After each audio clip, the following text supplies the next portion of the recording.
Il est difficile d'exagérer la dévastation causée par la Seconde Guerre mondiale. Le conflit a anéanti des maisons et des villes, il a déchiré des familles, opposé des civilisations les unes contre les autres et a conduit à la famine et à la maladie. Bien que cela varie d'une source à l'autre, le nombre de morts de la guerre est estimé entre 70 et 85 millions, ce qui représente environ 3% de la population mondiale de l'époque. Il est ardu de trouver des lieux où des personnes non affectées par la Seconde Guerre mondiale, avec d'innombrables images capturant les événements et émotions qui ont eu lieu. Nous examinons simplement 4 photos troublantes de cette sombre période historique.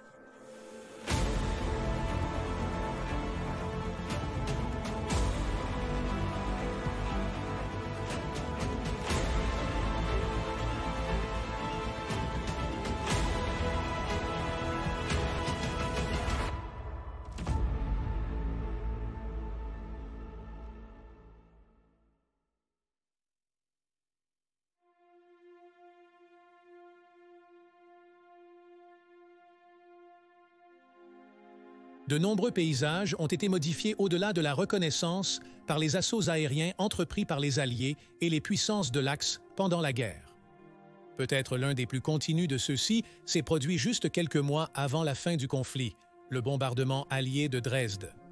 Avant la Seconde Guerre mondiale, Dresde était réputée comme une ville attrayante de culture, surnommée la Florence de l'Elbe. Cependant, entre le 13 et le 15 février 1945, des bombardiers lourds britanniques et américains ont largué des milliers de tonnes de bombes à haute puissance et incendiaires sur la ville, détruisant une zone de quelques 6,5 km².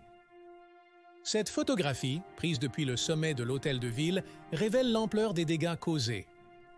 La scène est rendue d'autant plus solennelle par la statue positionnée au bord du bâtiment, sa main tendue semblant nous inviter à observer les bâtiments détruits et les rues vides en dessous. On estime qu'environ 25 000 personnes sont mortes lors du bombardement, dont beaucoup ont été incinérées par l'incendie qui en a résulté. Mais comme Dresde était devenu un sanctuaire pour les réfugiés, fuyant l'Europe de l'Est, le nombre réel de victimes pourrait avoir été plus élevé, certains estimant que le nombre pourrait se situer entre 35 000 et 130 000. Le besoin de bombarder Dresde est toujours discuté aujourd'hui.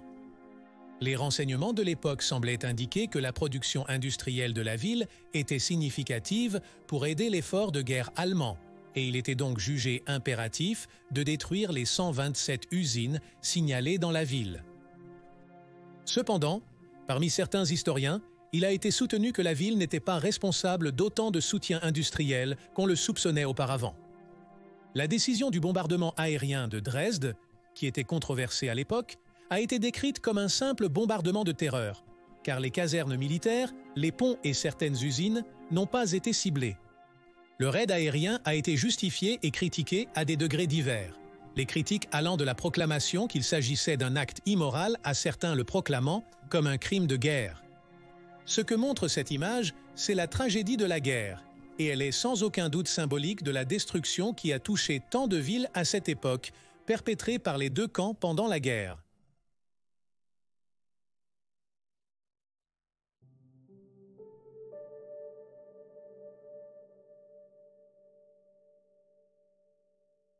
Vous connaissez probablement cette image, souvent utilisée dans des livres et documentaires sur la Seconde Guerre mondiale.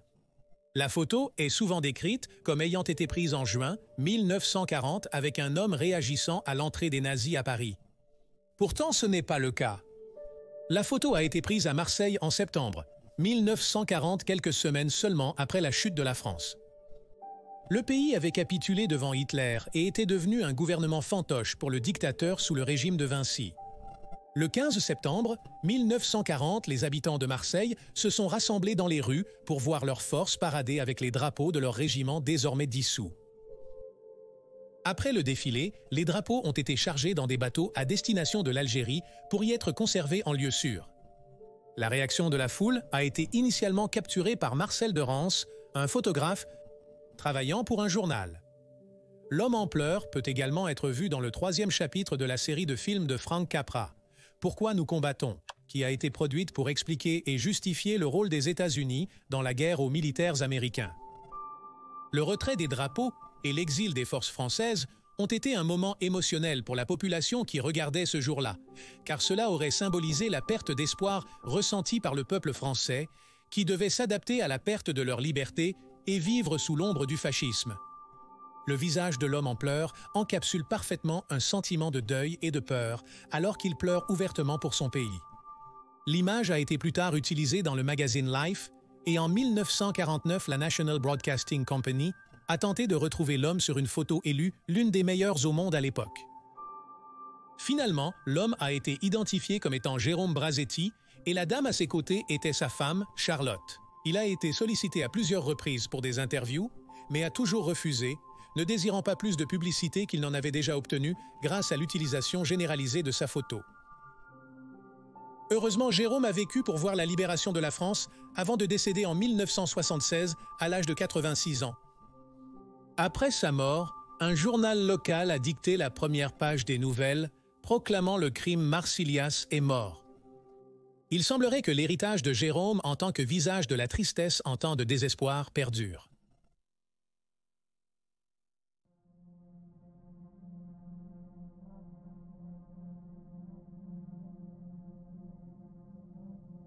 Le porte-avions United States Ship Enterprise a acquis un statut quelque peu légendaire pendant la Seconde Guerre mondiale.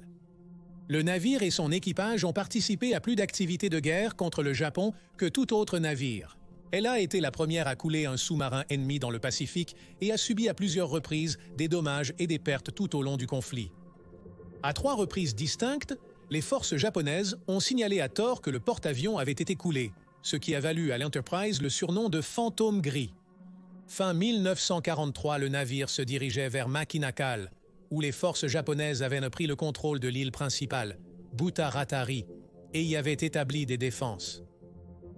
Le 10 novembre, le pilote enseigne Byron Johnson a décollé du pont du navire dans un F-6F-3L4 pour une patrouille de combat. Après le décollage, il a signalé des problèmes de moteur et sollicité un atterrissage d'urgence. Johnson a heurté le pont avec force en tentant un atterrissage contrôlé. L'aile de l'avion a frappé les canons du porte-avions et le réservoir ventral de son avion a explosé. L'impact de l'atterrissage avait coincé la verrière. Son cockpit s'est fermé, bloquant Johnson. L'avion émettait de la fumée et des flammes alors qu'il penchait d'un côté, et Johnson a tenté de sortir. Cette photographie puissante capture le moment effrayant où il semble que les 2 hommes pourraient périr, et l'incident pourrait blesser, sinon tuer, le personnel effrayé au premier plan.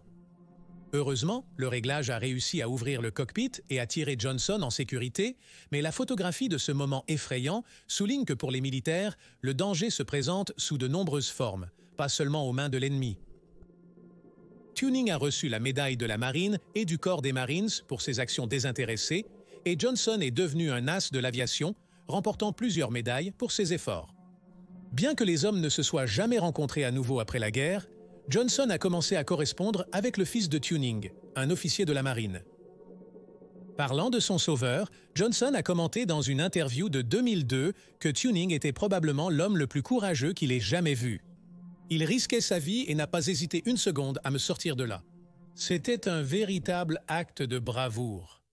Au premier stade de la guerre, de nombreux enfants au Royaume-Uni, vivant dans des zones considérées comme à haut risque d'attaque, comme Londres, Bristol et Liverpool, ont été évacués vers des zones rurales du pays.